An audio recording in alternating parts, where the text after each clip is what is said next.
dari Joyce, apakah probiotik khusus orang-orang yang banyak makan sayur lebih baik daripada orang-orang yang makan daging, telur, atau produk-produk olahan lainnya? Silakan Prof. Tisha. Ya, sama saja. Ya, artinya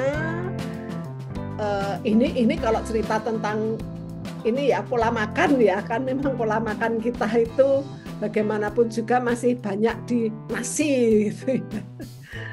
Kan eh, ini kalau kita cerita pola makan yang tadi juga sudah saya sampaikan, ternyata memang pola makan kita dengan pola makan yang ternyata banyak dagingnya itu tadi, komposisi gut microbiotanya berbeda, ya.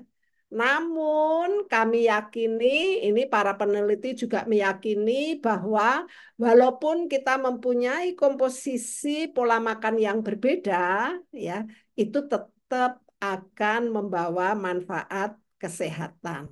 Artinya pola makan kita tadi yang sepertiga nasi, sepertiga sayur gitu ya, seperenam protein atau lauk, seperenam buah itu sampai dengan saat ini itu ya memang cocok. Karena kalau kita merubah pola makan pun itu ya kita nanti masih harus terutama ya pemerintah kalau ini kan anjuran pemerintah ya untuk pola makan sehat yang harus kita ikuti ya. Kalau pola makan harus dirubah, kan ini juga akan merubah banyak hal. Ya. Sampai dengan saat ini, pola makan yang kita miliki, mari kita ikuti dulu. Walaupun ya sudah, kita kan setiap tahun itu kan kita bertemu ya Mbak Hanida, para ahli itu untuk memikirkan bagaimana pola gut microbiota yang sehat begitu ya. Nah, di Jepang itu memang sudah pola makannya mengarah ke Eropa begitu ya. Jadi memang sudah tinggi protein hewani karena ya terbeli. Kalau kita kan ya belum bisa ya Mbak. Terus kemudian protein hewaninya menjadi sepertiga piring. Sampai dengan saat ini kan memang sepertiga piringnya itu masih sayur. Tetapi tetap dengan pola makan yang ada ya. Sampai dengan ini sejauh ini kita juga panjang umur ya. Kalau Jepang memang lifespan-nya lebih tinggi di sana, tetapi kita juga tidak kalah, kita tetap panjang umur. Tetapi yang jauh lebih penting itu panjang umur dan dalam kondisi yang sehat. Sehat ya Prof ya. Iya. Oke. Jadi yang penting kita mengikuti pola makan sesuai jemput ya Prof ya. Kayak isi piringku gitu ya Prof ya, kan sudah ada porsi-porsinya. Dan yang memang yang penting kita tiap hari tuh ada sayur dan buah ya Prof ya. Karena kan sebagai Nah, prebiotik juga ya Prof ya, si sayur buah ini ya betul. Prof ya. Udah itu aja diikuti gitu. Nah, kan anak-anak kalau nggak salah nih ya, saya dengar gitu anak-anak sudah menjauhi sayur gitu ya. Betul. Banyak anak gak suka sayur sekarang. Sekarang anak-anak kalau disuruh makan sayur repot. Padahal sayur itu juga penting kan. Nanti di dalam tubuh ya banyak serat-serat ini yang digunakan untuk mikroorganisme yang ada di usus, di kolon kan gitu. Pola makan kita itu masih ya Oke ya masih Prof ya, tinggal masih diikuti saja. mm-mm, mm-mm. Oke. Terima kasih atas jawabannya, sudah jelas ya. Baik, kita dari Bambang Mitra. Jika anak stunting, penderita diabetes, hipertensi, dan obesitas itu kondisi disbiosis, suplementasi rutin probiotik apakah bisa membantu masalah di atas? Prof, silakan Prof. Ini dari YouTube nih Prof. Pertanyaannya Prof. Dari Bambang Mitra. Iya, Silakan Prof. betul. Jadi saya punya data ya penelitian yang kami miliki ternyata anak-anak stunting ya orang tua diabetes dan kemudian obesitas itu mengalami dysbiosis. Kondisinya itu sudah kondisi komposisi gut microbiota itu ternyata tidak sama dengan kalau anak-anak sehat atau orang-orang yang sehat. Kami juga sudah melakukan penelitian intervensi ya konsumsi probiotik yang kami miliki sendiri. Ternyata memang ya komposisi gut microbiota itu menuju ke sehat, bahkan untuk obesitas, terutama untuk subjek-subjek yang wanita, itu terjadi penurunan, ya, penurunan berat badan. Kalau untuk yang diabetes itu bisa menurunkan HbA1c.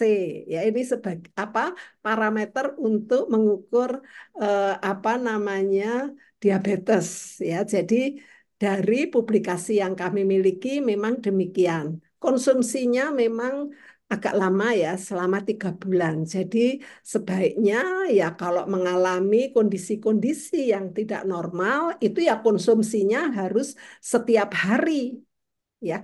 Karena apa? Probiotik itu tidak membawa bahaya.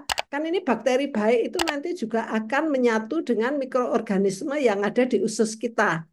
Bahkan kalau konsumsi rutin, bakteri baik ini akan membawa manfaat dengan membuat lingkungan itu menjadi lingkungan mikrobiotanya itu menjadi baik karena dilingkungi atau didominasi oleh bakteri-bakteri baik. Ya, sehingga mengembalikan dari kondisi dysbiosis ini menjadi kondisi yang normobiosis. Komposisi mikrobianya itu menjadi normal. Bakteri-bakteri yang metabolitnya rada jahat-jahat itu menjadi berkurang. Ya ini kira-kira itu cerita sederhananya seperti itu. Ya, namun tidak perlu menunggu diabetes, obes dan sebagainya. Ya sudah sekarang kita rutin aja bila mana ada uang ya sisakan untuk pembelian atau konsumsi probiotik. Ya, Daripada minum boba ya Prof ya, mendingan minum probiotik. ya. Jadi probiotik tidak membahayakan loh ya. Misalnya overdosis itu tidak ya. Yang Tidak. membatasi itu tadi ya. Ya kita secukupnya itu sajalah. Ya. Terima kasih untuk jawabannya sudah jelas ya. Ya. Dari Indah Kesumawati dari Pekanbaru. Izin bertanya, Prof, apakah benar mengonsumsi probiotik selama kehamilan bisa menghindarkan risiko alergi pada anak? Jika benar, bagaimana jalur pemakaiannya sehari selama kehamilan? Prof, silakan. Ya, jadi pada kondisi hamil pun itu ternyata probiotik juga bisa menyehatkan si ibu dan juga nanti anak yang dilahirkan. Nah, berapa konsumsinya? Ya secukupnya ya. Kalau Yakult ya satu botol cukup karena itu jumlahnya itu sudah ditentukan ya. Jadi kenapa kok jumlahnya 10 apa 1 miliar gitu ya? Itu karena ya penelitian itu dengan 1 miliar itu sudah menunjukkan manfaat kesehatan.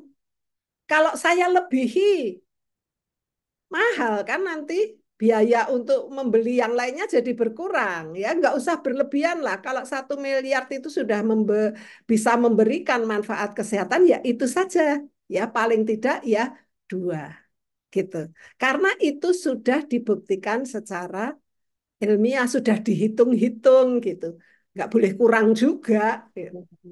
Jadi Ya secara pembuktian ini satu botol cukup ya Bu ya, Prof ya, untuk menjaga iya ya kelancaran. itu manfaatnya tidak hanya nanti pada si ibu, tapi ternyata juga pada janin.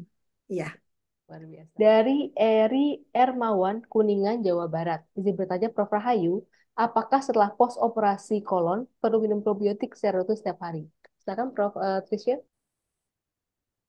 ya perlu sekali. Iya, karena mengkondisikan kembali komposisi gut microbiota itu tadi setelah operasi. Tetapi ya saya ingatkan lagi ya, kalau pada kondisi kesehatan yang bermasalah ya seperti tadi misalnya kena diare ya kanker kolon dan sebagainya itu yang pertama kali diikuti adalah nasihat dari dokter. Karena kan dokter tentu saja melakukan pengobatan terlebih dahulu, ya. Nah, nanti pada saat kondisi sehat, marilah mulai mengonsumsi probiotik. Ya, jadi kalau misalnya diare terus langsung mengonsumsi probiotik, ya diarenya ya enggak belum tentu apa namanya berhenti karena kalau diare kan sudah parah ya, pasti harus mengikuti anjuran dokter. Ya, kalau dokter memberikan resep antibiotik, ya dikonsumsi dulu sampai sehat, ya. Baru kemudian diikuti pola hidup yang sehat, ya. Supaya tidak diare lagi, ya konsumsi probiotik setiap hari, kan begitu. Oke. Ya, terima kasih Prof. Prof, aku mau tajamin sedikit ya Prof ya. Em, kan kalau kita habis minum antibiotik itu bakteri-bakteri juga pada mati semua ya Prof ya. Bukan cuma jahat tapi juga yang sehat. Nah, konsumsi probiotik apakah bisa menggantikan si bakteri yang mati karena antibiotik ini Prof? Konsumsi ya nanti, tapi kalau Setelah selesai gitu Prof antibiotiknya kita minum probiotik itu bisa membantu menyehatkan kembali itu. iya banget, membantu sekali. Tapi ya setelah selesai treatment yang dianjurkan oleh dokter loh ya. Tetap kita harus mengikuti anjuran dokter. Itu nomor satu, apapun penyakitnya. Ya, Itu kuncinya ya Prof ya, di anjuran dokter, ya, dan probiotik itu salah satu bagian untuk terapi penunjang bisa dibilang seperti itu ya Prof. betul.